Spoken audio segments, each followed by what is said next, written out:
니년이 감히 여기가 어디라고 기어들어와? 육사 몇 기야? 시뻘개진 얼굴로 소리를 지르는 육군 대대장 강중령. 그의 앞에는 낡은 등산복을 입고 흙먼지를 뒤집어 쓴 중년 여성이 담담하게 서 있습니다. 기수가 그렇게 중요한가? 사람 대접부터 배우는 게 먼저일 텐데. 여성의 말에 강중령은 콧방귀를 뀌며 그녀의 멱살을 잡으려 손을 뻗습니다. 대한민국 군 서열 1위 사성장군 합참의장이 동네 아줌마 취급을 당하며 멱살을 잡히기 직전의 상황.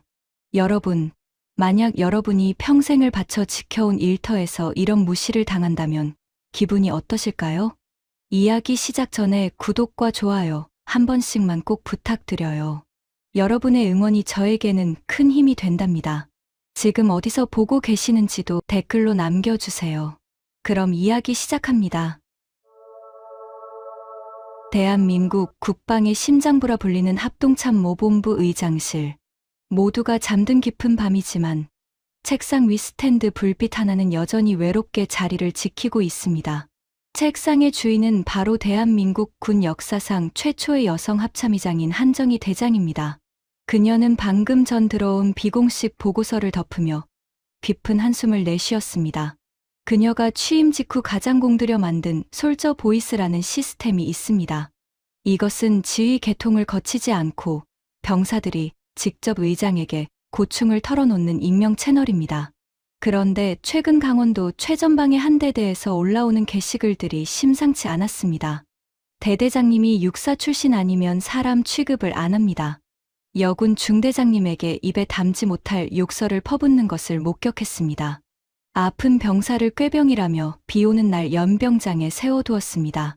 한정희 의장은 보고서에 적힌 이름을 나직하게 읊조렸습니다. 강석호 중령. 그는 육사 출신의 유망주라고 보고받았던 인물입니다. 서류상의 강중령은 훌륭한 군인이었지만 현장의 목소리는 그를 폭군이라 부르고 있었습니다. 옆에서 지켜보던 비서실장 김대령이 조심스럽게 입을 열었습니다. 의장님, 육본 감찰실에 정식으로 조사를 지시하겠습니까? 하지만 한 의장은 고개를 가로저었습니다. 이미 강중령의 육사 선배들이 요직을 장악하고 있어 정식 조사는 제19 감싸기로 끝날 것이 뻔했기 때문입니다. 아니네, 김대령.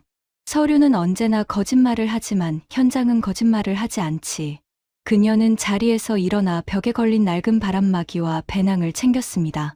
내일부터 사흘간 공식 일정 전부 취소하게. 휴가를 좀 다녀와야겠어. 예? 갑자기 휴가라니요? 어디로 가시는 것입니까? 김대령의 물음에 한 의장은 의미심장한 미소를 지으며 대답했습니다. 낚시하러 가네. 아주 크고 썩은 월척을 낚으러 말이야. 다음 날 새벽, 번호판까지 바꾼 평범한 세단 한 대가 용산을 빠져나갔습니다. 운전대를 잡은 한 의장의 눈빛은 더 이상 자애로운 어머니의 것이 아니었습니다. 그것은 사냥감을 포착한 사자의 날카로운 안광이었습니다. 강원도 화천, 그 험준한 산맥 속에 숨겨진 강석호의 왕국을 향해 그녀가 직접 움직이기 시작한 것입니다. 강원도 화천의 깊은 산세 속에 자리 잡은 상승독수리 대대입니다. 이곳의 아침은 병사들의 활기찬 구호 소리 대신 날카로운 고함 소리로 시작되었습니다. 이게 군대냐? 이게 최전방 장병들의 정신 상태야. 연병장 한복판에서 시뻘건 얼굴로 소리를 지르는 사내. 바로 대대장 강석호 중령입니다. 그는 지금 일중대원 전원을 연병장에 집합시켜 놓고 관물대 소지품들을 발로 걷어차고 있었습니다. 그의 손가락에는 육군 사관학교 졸업반지가 번쩍이고 있었습니다. 그는 습관처럼 그 반지를 만지작거리며 부하들을 멸시하는 눈빛으로 쳐다보았습니다. 강중령에게 육사 출신이 아닌 장교나 병사들은 그저 소모품에 불과했습니다. 특히 그는 여군에 대한 편견이 아주 심한 인물로 부대 내에서 악명이 높았습니다. 김하윤 대위, 자네는 여자라서 그런가? 중대관리 꼬락서니가 이게 뭐야? 강중령은 일중대장 김하윤 대위의 코앞까지 다가와 무례하게 삿대질을 했습니다. 김 대위는 학군 출신으로 유능한 장교였지만 강중령 앞에서는 매일 죄인이 되었습니다. 시정하겠습니다. 대대장님. 시정. 그 말만 하면 다야? 이래서 내가 계집들은 군대 오면 안 된다고 하는 거야. 수백 명의 병사가 지켜보는 앞에서 가해지는 성차별적인 모독은 일상이었습니다. 강중령은 거기서 멈추지 않고 안색이 창백한 박진우 상병을 가리켰습니다. 박 상병은 어젯밤부터 40도에 육박하는 고열에 시달리고 있었습니다. 저놈, 박진우, 어제 꾀병 부리던 놈 맞지? 군기가 빠지니까 몸이 아픈 거야. 대대장님, 박 상병은 지금 당장 사단병원으로 후송해야 합니다. 김 대위가 절박하게 건의했지만 강중령은 비웃으며 대답했습니다. 후송. 군인은 전쟁터에서 죽는 거 말고는 아플 자격도 없어. 전 중대원, 지금부터 단독군장으로 연병장 50바퀴 뛴다.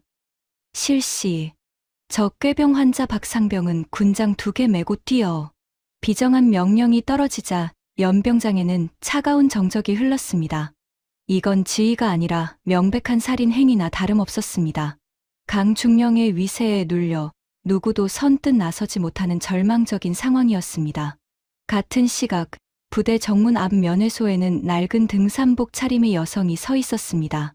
그녀는 배낭을 고쳐매며 위병소 너머에서 들려오는 고함 소리에 귀를 기울였습니다. 한정희 합참의장, 그녀가 드디어 폭군의 성체에 발을 들여놓은 순간이었습니다. 그녀는 낡은 등산복 차림에 눌러쓴 모자 아래로 부대 내부를 유심히 살폈습니다. 위병소 근무를 서던 헌병 한 명이 다가와 무뚝뚝하게 말을 건넸습니다. 아주머니, 여기는 군사 통제구역입니다. 용무가 없으시면 다른 곳으로 가십시오. 한 의장은 인자한 미소를 지으며 준비해온 명분을 내세웠습니다. 우리 조카가 이 부대 상병이라서요. 몸이 안 좋다는 소식을 듣고 꿀물이라도 좀 전해주러 왔습니다. 그때였습니다. 부대 안쪽에서 요란한 엔진 소리와 함께 검은색 지프차 한 대가 들이닥쳤습니다. 차에서 내린 인물은 다름 아닌 대대장 강석호 중령이었습니다. 그는 위병소 앞에 서 있는 한 의장을 보자마자 눈살을 찌푸렸습니다. 위병 조장, 이 아줌마는 뭐야? 왜 민간인이 정문 앞에 서 있게 해? 강중령의 고함에 헌병이 급히 거수경례를 붙이며 상황을 설명했습니다. 하지만 강중령은 설명을 듣기도 전에 한 의장의 앞까지 성큼성큼 다가왔습니다. 꿀물. 여기가 무슨 양로원인 줄 알아? 이보쇼, 아줌마. 군대가 장난이야? 당장 여기서 꺼져.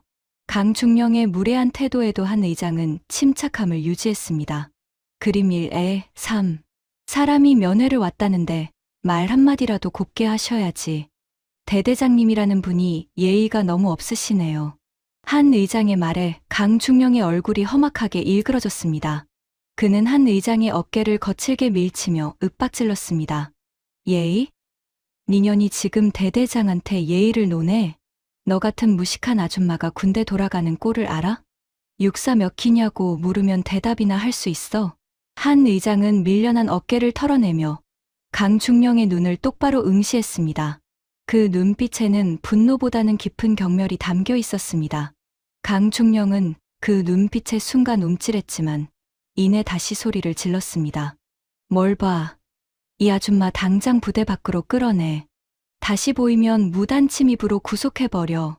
강중령이 지프차를 타고 먼지를 일으키며 사라진 뒤 한 의장은 묵묵히 자신의 주머니에서 작은 녹음기를 꺼냈습니다. 녹음기 안에는 방금 강중령이 내뱉은 폭언과 무례한 언행이 고스란히 담겨 있었습니다. 한 의장은 멀어져가는 지프차를 바라보며 나지막이 읊조렸습니다. 강석호 중령, 자네가 내 기술을 물었나. 조만간 그 질문에 대한 아주 비싼 답을 듣게 될 걸세. 부대 본청 대대장실 안에서 벼락 같은 고함이 터져 나왔습니다. 복도 끝까지 울려 퍼지는 목소리에 지나가던 행정병들이 어깨를 움츠렸습니다. 이걸 지금 계획서라고 가져온 거야? 강석호 중령은 책상 위에 놓여 있던 두툼한 서류 뭉치를 집어들었습니다. 그리고는 바로 앞에 서 있던 일중대장 김하윤 대위의 얼굴을 향해 거칠게 내던졌습니다. 그림 2에 1. 날카로운 종이 모서리에 뺨을 긁힌 김 대위가 고개를 숙였지만 서류들은 바닥 여기저기에 처참하게 흩어졌습니다. 죄송합니다. 대대장님, 보안에서 다시 보고드리겠습니다. 김대위의 떨리는 목소리에도 강중령은 의자에 비딱하게 앉아 비웃음을 흘렸습니다.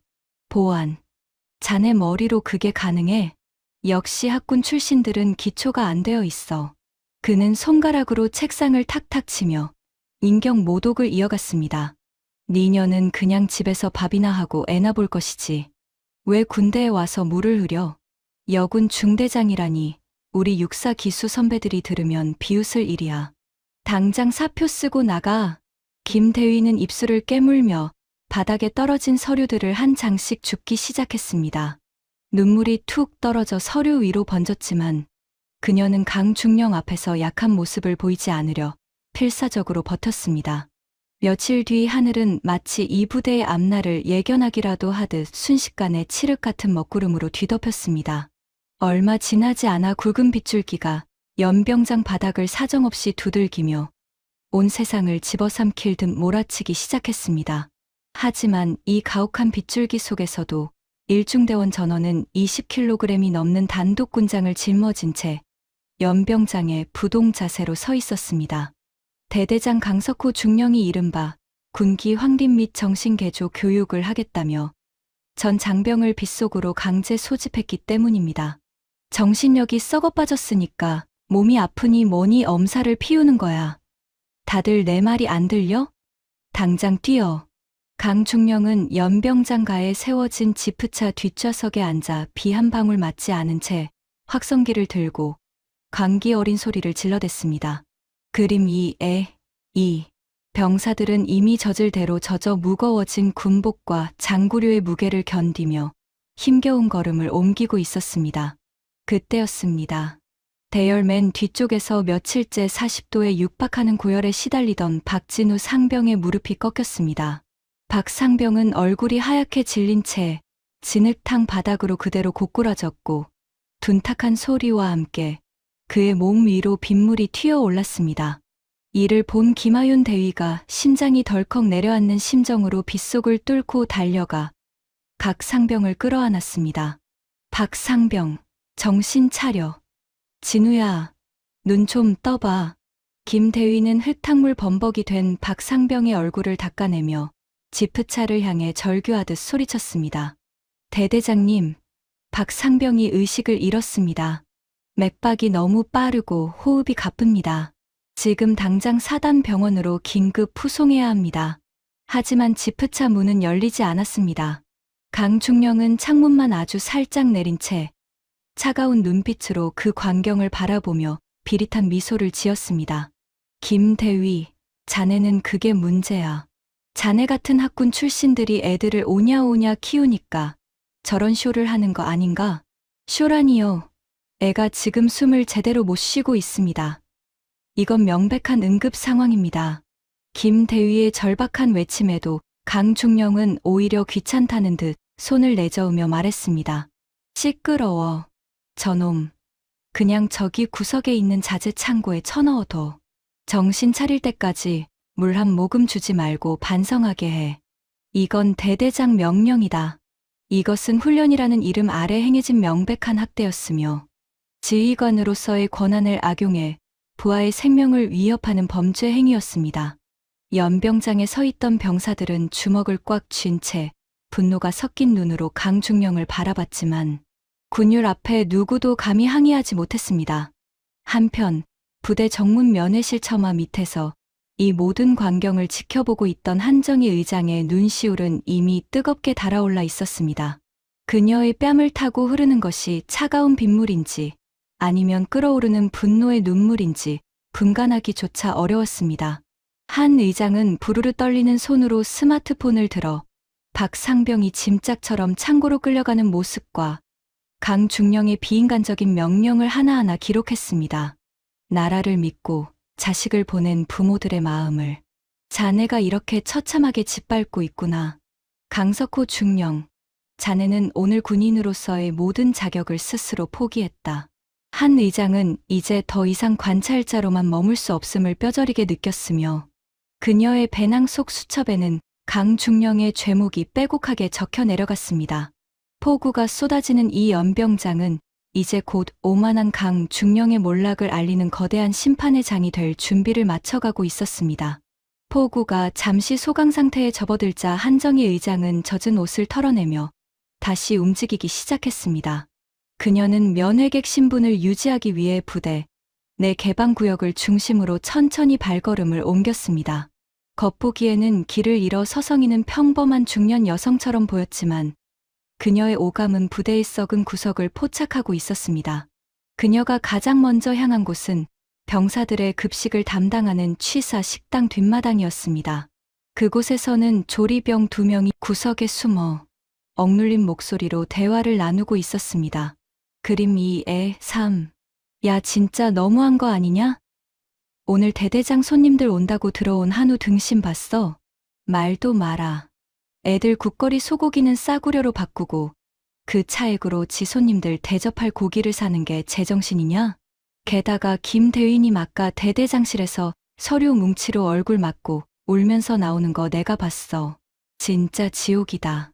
한 의장은 근처 벤치에 앉아 신발끈을 묶는 척하며 그들의 대화를 주머니 속 녹음기에 고스란히 담았습니다. 단순한 가혹행위를 넘어 공금 횡령과 부당한 식자재 전용이라는 중범죄의 정황이 드러나는 순간이었습니다. 이어서 그녀는 병사들의 생활관 복도 창가 쪽으로 다가가 내부 동태를 살폈습니다. 복도에서는 강중령의 신복으로 알려진 참모 장교들이 병사들을 세워두고 훈계하고 있었습니다. 야, 잘 들어. 대대장님이 육사 출신 아니면 말도 섞지 말라고 하셨지. 학군 출신 중대장 말은 적당히 흘려들어. 괜히 김대위 편들다가 너희까지 진급이나 휴가 잘리는 수가 있으니까 처신 잘해. 알았어? 군대의 생명인 단결과 화합을 지휘관 본인이 앞장서서 파괴하고 있는 처참한 현장이었습니다. 한 의장은 떨리는 손으로 배낭에서 낡은 수첩을 꺼내 목격한 사실들을 낱낱이 기록해 내려갔습니다. 오후 2시 30분 취사 식당 뒤편.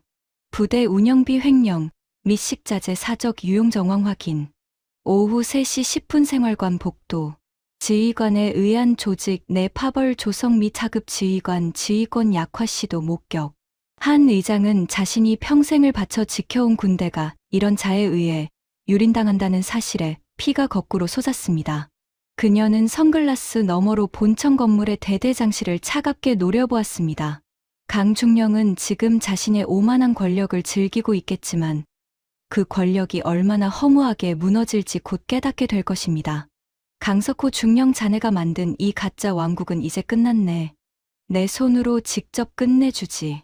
한 의장은 배낭을 고쳐매며 다시 은밀하게 부대 밖으로 빠져나갔습니다. 관찰의 시간은 끝났고 이제 한 의장의 거침없는 반격이 시작되려 하고 있습니다. 부대 밖 외진 곳에 위치한 허름한 국밥집에 어둠이 깔리기 시작했습니다. 한정희 의장은 구석진 자리에 앉아 김이 모락모락 나는 국밥 한 그릇을 앞에 두고 누군가를 기다렸습니다. 잠시 후 퉁퉁 부은 눈을 한 김하윤 대위가 사복 차림으로 어깨를 늘어뜨린 채 가게 안으로 들어왔습니다. 김 대위는 낮에 겪은 수모와 쓰러진 박상병에 대한 죄책감 때문인지 안색이 몹시 파리했습니다. 한 의장은 옆자리에 앉은 김 대위에게 조용히 국밥 한 그릇을 밀어주며 입을 열었습니다. 무슨 힘들 일 있었어요? 딸 같아서 마음이 참 안 좋네. 일단 좀 먹어요. 김 대위는 낯선 아주머니의 친절에 참았던 눈물을 툭 떨어뜨리며 숟가락을 들었습니다. 아주머니, 저는 군인이 체질에 안 맞나 봐요. 부하도 못 지키고 무능한 제 자신이 너무 싫습니다. 김 대위는 흐느끼며 낮에 대대장실에서 당한 인격 모독과 창고에 갇힌 박상병의 이야기를 털어놓았습니다. 그림 3에 1. 한 의장은 김 대위의 거칠어진 손을 꼭 잡으며 강인한 목소리로 대답했습니다.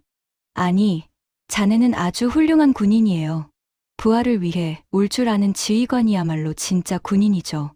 하지만 아주머니, 대대장님은 육사 출신의 앞날이 구말리 같은 분이에요. 저 같은 학군 출신이 어떻게...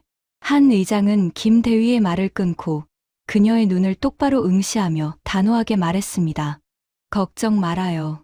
내가 약속할게요. 그 무도한 자가 지은 죄의 대가를 반드시 치르게 해줄 거야. 자네가 흘린 그 눈물이 헛되지 않도록 내가 모든 걸 바로잡아 주겠어요. 김대위는 아주머니의 눈에서 뿜어져 나오는 범접할 수 없는 기운에 잠시 넋을 잃었습니다. 평범한 등산객인 줄만 알았던 아주머니의 목소리에는 천군만마를 호령하는 듯한 위엄이 서려 있었기 때문입니다.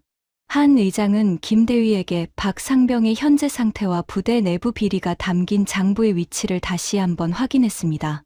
그녀의 머릿속에는 이미 강중령뿐만 아니라 그를 비호하는 거대한 카르텔을 무너뜨릴 전략이 세워지고 있었습니다.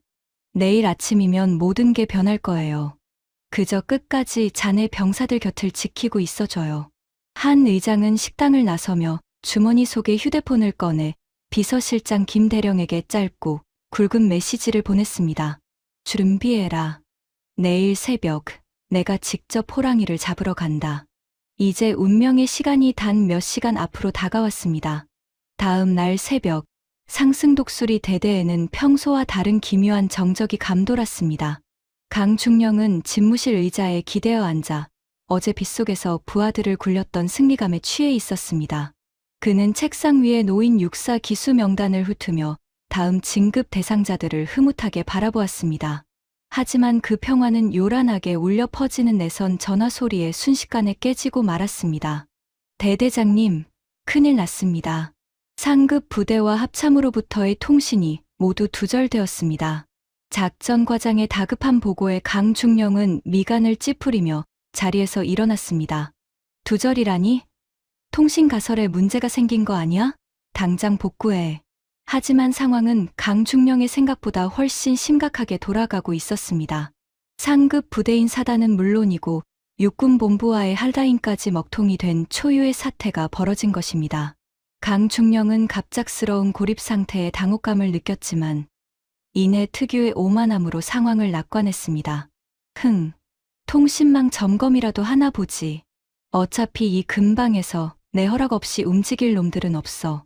그는 오히려 이 기회를 이용해 어제 창고에 가둔 박상병을 다시 압박하기 위해 발걸음을 옮겼습니다. 그림 3에 2. 그가 연병장을 가로질러 창고로 향할 때 정문 위병소 쪽에서 요란한 소란이 발생했습니다. 어제 보았던 그 등산복 차림의 아줌마 한정희 의장이 다시 나타나 정문을 가로막고 있었던 것입니다. 한 의장은 부대 정문 한복판에 대자로 서서 헌병들에게 호통을 치고 있었습니다. 여기 지휘관 나오라고 해. 아픈 애를 창고에 가두는 게 무슨 군대야. 강중령은 멀리서 그 모습을 보고 실소를 터뜨리며 성큼성큼 정문으로 다가갔습니다. 저 아줌마가 아직도 정신을 못 차렸네. 야, 당장 체포해서 경찰에 넘겨버려. 강중령은 한 의장의 존재가 자신을 파멸로 이끌 거대한 덫이라는 사실을 전혀 눈치채지 못했습니다. 사실 통신 두절은 한 의장이 외부에서 지시한 의도된 고립이었으며 부대 근처에는 이미 헌병대 급습팀이 대기 중이었습니다. 한 의장은 강중령이 가까이 다가오자 일부러 더 크게 소리를 지르며 그를 도발하기 시작했습니다. 대대장, 너 같은 놈이 대대장이면 우리나라 장래가 어둡다. 강중령은 부하들 앞에서 망신을 당하자 이성을 잃고 한 의장의 멱살을 잡기 위해 손을 뻗었습니다. 이 미친 아줌마가 진짜 죽고 싶나? 감히 누굴 가르치려 들어.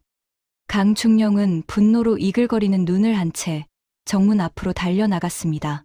부하 병사들과 간부들이 지켜보는 가운데 동네 아주머니에게 훈계를 들었다는 사실이 그의 자존심을 난도질했기 때문입니다. 이 아줌마가 정말 보자 하니까 여기가 어디라고 감히 와서 행패야. 강중령은 삿대질을 하며 한 의장의 얼굴 바로 앞까지 들이닥쳤습니다. 하지만 한 의장은 눈 하나 깜짝하지 않고 오히려 허리에 손을 올리며 당당하게 맞섰습니다. 왜? 아픈 조카 병원 보내달라는 게 행패야. 대대장이면 부하 목숨보다 지 체면이 더 중요해. 한 의장의 일침에 강중령은 이성을 잃고 짐승처럼 포효하며 소리를 질렀습니다. 그림 3에 3. 너 같은 민간인 아줌마가 뭘 안다고 떠들어. 니년 뭐야? 육사 몇 기야? 강중령은 결국 해서는 안 될 최악의 폭언을 내뱉으며 한 의장의 멱살을 거칠게 낚아챘습니다. 옆에 있던 헌병들이 당황에 말리려 했지만 강중령은 그들을 밀쳐내며 광기를 부렸습니다. 너 같은 것들은 국가 발전의 걸림돌이야. 당장 2년 포박해서 창고에 쳐넣어. 박상병 옆에서 같이 썩게 만들란 말이야. 강중령의 폭주가 정점에 달한 그 순간 한 의장은 멱살을 잡힌 채로 나직하게 입을 열었습니다. 육사 기수가 그렇게 궁금한가? 강중령, 자네는 오늘 그 질문을 한 것을 뼈저리게 후회하게 될 거야. 한 의장의 목소리는 낮았지만 그 안에 담긴 서늘한 기운은 강중령의 뒷덜미를 서늘하게 만들었습니다. 한 의장은 슬쩍 자신의 등산복 주머니 안에 켜져 있던 스마트폰의 전송 버튼을 눌렀습니다. 그녀의 본성이 담긴 폭언과 멱살을 잡는 영상은 실시간으로 육군본부와 감찰실로 전송되고 있었습니다. 강중령은 자신이 잡고 있는 이 멱살이 자신의 군 생활뿐만 아니라 인생 전체를 끝장낼 밧줄이라는 사실을 몰랐습니다. 정문 밖 저 멀리서 수십 대의 검은색 세단과 헌병대 차량들이 헤드라이트를 밝히며 부대를 향해 돌진해오기 시작했습니다. 자네가 물었지, 내가 누구냐고. 이제 곧 그 대답을 듣게 될 걸세. 한 의장의 입가에 차가운 미소가 번지는 순간 부대 전체에 비상 사이렌이 울려 퍼졌습니다. 번호판조차 보이지 않을 정도로 빠르게 달려온 수십 대의 검은색 세단과 헌병 마크가 선명한 작전 차량들이 정문을 향해 돌진해 왔습니다. 강중령은 예고 없는 대규모 차량 행렬에 당황하여 멱살을 잡았던 손을 움찔하며 천천히 놓았습니다. 검은색 세단들은 정문 앞을 마치 거대한 성벽처럼 에워싸며 급브레이크를 밟고 멈춰섰습니다. 그 뒤를 이어 무장을 한 육군본부 직할 헌병대원들이 차량에서 번개처럼 뛰어내려 부대의 모든 출입구를 순식간에 봉쇄했습니다. 강중령은 이 말도 안 되는 상황에 눈을 가늘게 뜨며 옆에 있던 작전과장에게 소리를 질렀습니다. 뭐야? 저거 어느 부대 차량이야? 왜 보고도 없이 우리 대대 정문을 막아선 거야?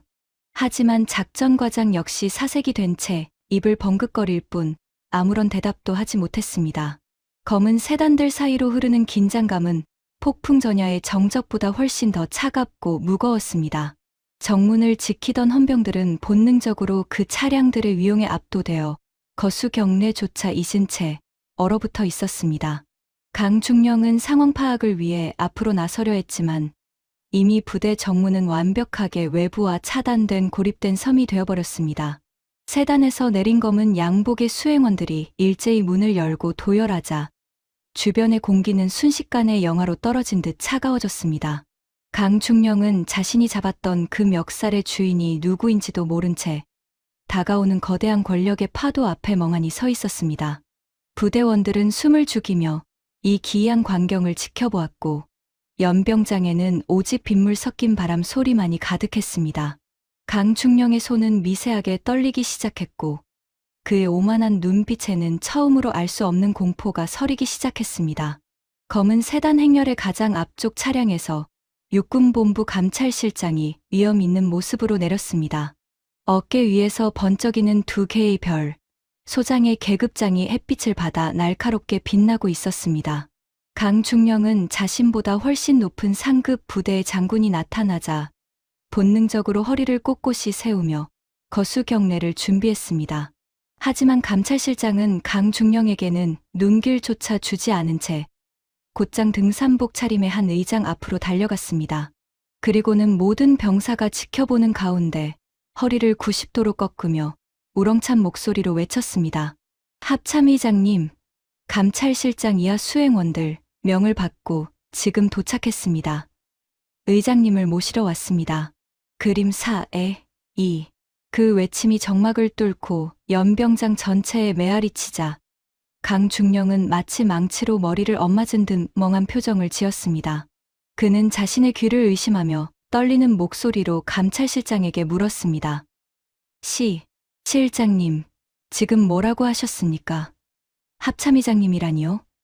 저기 저 아주머니가요? 감찰실장은 그제야 고개를 돌려 강중령을 벌레 보듯 차가운 눈빛으로 쏘아보았습니다. 강석호 중령, 자네는 지금 제정신인가? 대한민국 군 서열 1위이신 한정희 대장님께 지금 아주머니라고 했나?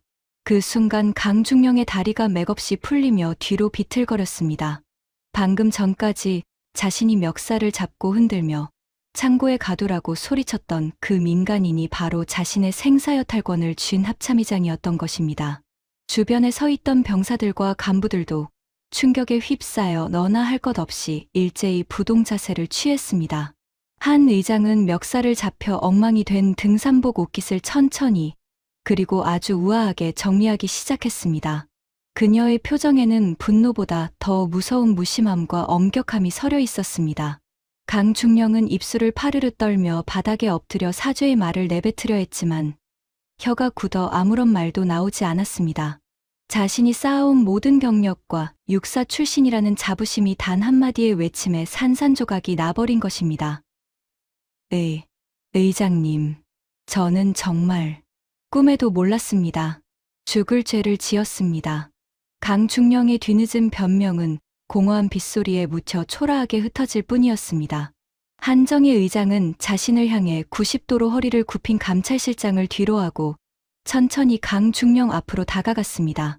그녀는 머리에 눌러쓰고 있던 낡은 등산 모자를 천천히 벗어 옆에 서 있던 수행원에게 건넸습니다. 모자 속에 감춰져 있던 은발의 머리칼이 바람에 흩날리자 그 모습은 마치 전장을 호령하는 노련한 장수의 기계처럼 빛났습니다.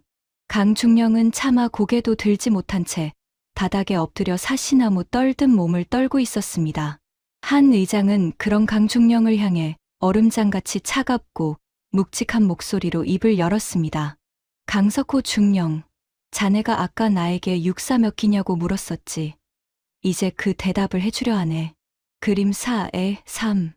나는 1981년도에 소위로 임관했네.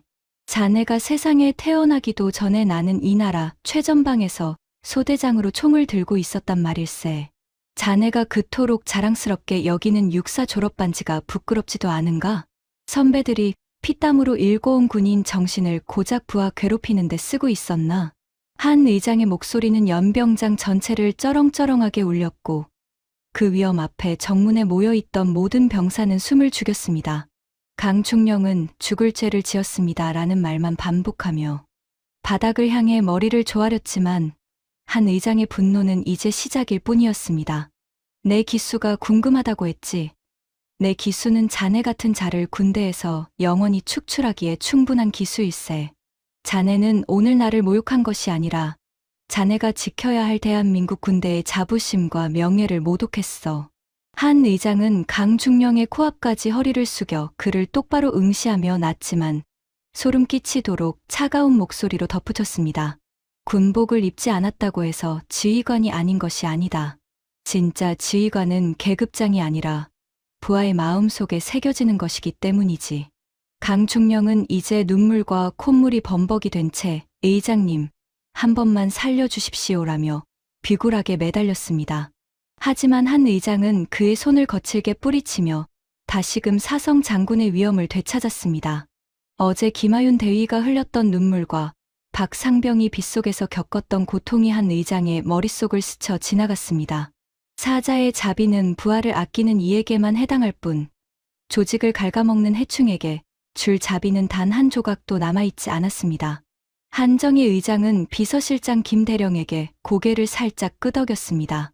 그러자 김대령은 대형 확성기와 연결된 태블릿 PC의 재생 버튼을 눌렀습니다. 부대 전체에 울려 퍼진 것은 다름 아닌 강중령의 목소리였습니다. 니녀는 그냥 집에서 밥이나 하고 애나 볼 것이지. 왜 군대에 와서 물을 흐려. 그놈 그냥 창고에 쳐넣어둬. 정신 차릴 때까지 물 한 모금 주지 말고. 강중령이 어제 김대위에게 퍼부었던 성희롱 발언과 박상병에게 내린 비인간적인 명령이 생생하게 연병장을 가득 채웠습니다. 그림 5에 1. 강중령의 얼굴은 이제 하얗다 못해 창백하게 질려 경련을 일으키기 시작했습니다. 한 의장은 녹취록이 흐르는 내내 차가운 눈빛으로 강중령을 내려다보며 말했습니다. 자네가 내뱉은 그 추악한 말들이 자네의 목을 조르는 밧줄이 되어 돌아왔군. 성희롱, 가혹행위, 그리고 지휘권 남용. 이것만으로도 자네는 군복을 입을 자격이 없다. 한 의장의 말이 끝나자마자 헌병대장이 절도 있게 앞으로 걸어 나왔습니다. 현 시간부로 제7사단 예하 대대장 강석호 중령을 직권남용 및 폭행, 성희롱 혐의로 긴급 체포한다. 헌병대원 2명이 달려들어 강 중령의 양팔을 거칠게 꺾어 잡았습니다. 강 중령이 비명을 지르며 저항하려 했지만 헌병대장은 망설임 없이 그의 전투복 어깨에 달린 중령 계급장을 거칠게 뜯어냈습니다. 찍찍 소리를 내며 뜯겨나간 계급장이 진을 바닥에 내팽개쳐지는 순간 강 중령의 군인으로서의 생명도 끝이 났습니다. 이어 강 중령의 손목에 차가운 금속성의 수갑이 채워지는 소리가 철컥하고 정막을 깼습니다. 의장님, 한 번만 기회를 주십시오. 비굴하게 인맥을 들먹이는 강 중령의 모습에 한 의장은 경멸 섞인 실소를 터뜨렸습니다. 자네를 비호하던 그 선배들도 지금쯤 자네와 같은 신세가 되어 있을 걸세. 군대의 기강을 흔든 자들에게 줄 기회는 없다. 헌병들에 의해 강 중령이 개처럼 끌려가는 모습을 보며 빗속에서 떨던 병사들은 너나 할 것 없이 주먹을 불끈 쥐었습니다. 부당한 권력에 짓눌려 숨조차 제대로 쉬지 못했던 이들에게 드디어 정의의 빛이 내리쬐는 순간이었습니다. 강 중령이 헌병대 차량으로 끌려가는 동안 한 의장은 비서실장이 건네는 태블릿 PC를 무심하게 넘겨보았습니다. 그 화면에는 강 중령의 뒷배 노릇을 하며 각종 비리를 눈감아주던 소위 인맥 라인 장성들의 명단이 떠 있었습니다.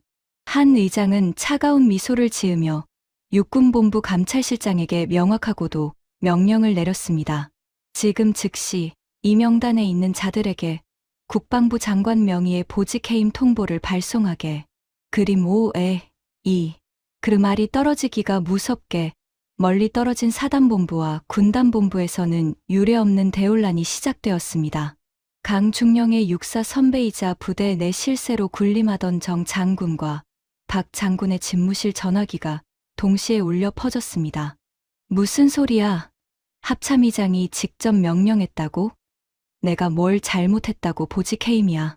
그들은 다급하게 서로에게 전화를 걸어 대책을 논의하려 했지만 이미 한 의장이 모든 통신망과 인사권을 장악한 뒤였습니다. 실시간으로 전송된 보직해임 통보서에는 강 중령의 비리를 묵인하고 인사청탁을 주고받은 구체적인 증거들이 첨부되어 있었습니다. 한 의장은 연병장에 서서 자신의 휴대폰으로 속속 도착하는 임무 완수 보고들을 확인했습니다. 군대는 지연이나 학연으로 뭉친 친목 단체가 아니다. 국가를 위해 목숨을 거는 신성한 조직이지. 그 본질을 잊고 제19 감싸기에 급급했던 자들은 오늘부로 군복을 입을 자격이 없다. 한 의장의 단호한 목소리는 정문을 통과해 부대 전체로 퍼져나갔고 이를 지켜보던 간부들은 공포에 질려 고개를 숙였습니다. 단순히 대대장 한 명을 잡는 것으로 끝날 줄 알았던 사건이 군 전체를 뒤흔드는 대숙청으로 번지는 순간이었습니다. 강 중령을 믿고 기고만장했던 부대 내 신복 간부들은 자신들의 앞날이 캄캄해졌음을 직감하며 사색이 되었습니다. 권력의 핵심이라고 믿었던 줄이 썩은 동아줄이었음을 깨달았을 때는 이미 모든 것이 늦은 뒤였습니다. 여러분, 썩은 가지 하나를 치는 게 아니라 뿌리까지 통째로 뽑아버리는 사성 장군의 결단력에 가슴이 뻥 뚫리십니까? 부당한 힘을 과시하던 자들이 한순간에 나락으로 떨어지는 모습이야말로 우리가 원하던 진정한 정의의 모습일 것입니다. 이제 부패의 잔재들이 깨끗이 청소된 이 자리에 새로운 희망의 씨앗이 심어질 차례입니다. 폭풍우가 지나간 부대 연병장 위로 구름 사이를 뚫고 찬란한 햇살이 내리쬐기 시작했습니다. 한정희 의장은 헌병대 차량에 실려 멀어져 가는 강 중령의 뒷모습을 보며 길게 숨을 내뱉었습니다. 그녀는 이제 굳어있는 표정을 풀고 아수라장이 된 현장 한복판에서 멍하니 서 있던 김하윤 대위에게 다가갔습니다. 김 대위는 여전히 믿기지 않는다는 듯 촉촉해진 눈망울로 한 의장을 바라보며 거수경례를 붙였습니다. 충성, 의장님. 저는 정말 이런 분이신 줄도 모르고 무례를. 한 의장은 김 대위의 경례를 인자한 미소와 함께 받아주며 그녀의 어깨를 가볍게 다독였습니다. 아니네, 김 대위. 자네는 무례한 적이 없었어. 오히려 나에게 군인의 본분이 무엇인지 다시금 깨닫게 해주었지. 한 의장은 김대위에 젖은 군복 소매를 정리해주며 떨리는 그녀의 손을 따뜻하게 감싸 쥐었습니다. 자네 같은 군인이 현장을 지키고 있어 정말 든든하네. 박상병은 방금 사단병원으로 긴급 후송되었으니 걱정 말게. 이제부로 이 대대의 임시 지휘권은 자네에게 맡기겠네. 상처받은 병사들의 마음을 자네가 잘 보듬어 주게나. 김대위는 참았던 눈물을 왈칵 쏟아내며 한 의장의 진심 어린 격려의 고개를 깊게 숙였습니다. 한 의장은 부대 정문에 모인 병사들을 향해 크게 소리쳤습니다.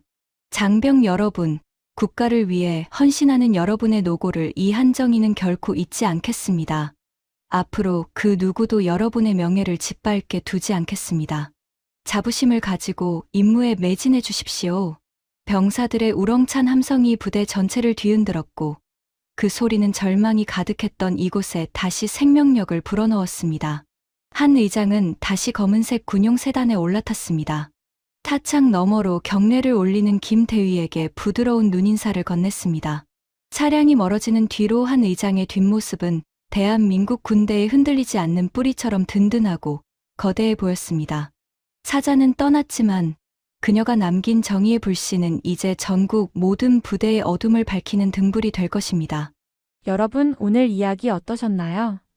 부하들의 눈물을 닦아주기 위해 직접 현장으로 뛰어든 한정희 의장의 결단을 함께 지켜보셨습니다. 이 이야기는 단순히 복수를 넘어 우리 사회가 약자를 어떻게 보호해야 하는지 보여주는 교훈을 담고 있습니다. 박상병은 거대한 부조리 앞에 무력했지만 그를 외면하지 않은 단 한 사람의 관심이 부대 전체를 구원했습니다. 부당함 앞에서 침묵하지 않는 용기, 그리고 누군가의 구조 신호를 외면하지 않는 따뜻함이 세상을 바꿉니다. 여러분의 작은 관심 하나가 누군가에게는 인생을 바꾸는 큰 빛이 될 수 있습니다. 지금 이 순간에도 나라를 지키는 장병들과 그 가족분들에게 오늘 이야기가 위로와 희망이 되었기를 바랍니다. 영상이 유익하셨다면 구독과 좋아요 부탁드립니다. 여러분의 관심이 더 정의로운 세상을 만드는 큰 힘이 됩니다. 시청해주셔서 감사합니다.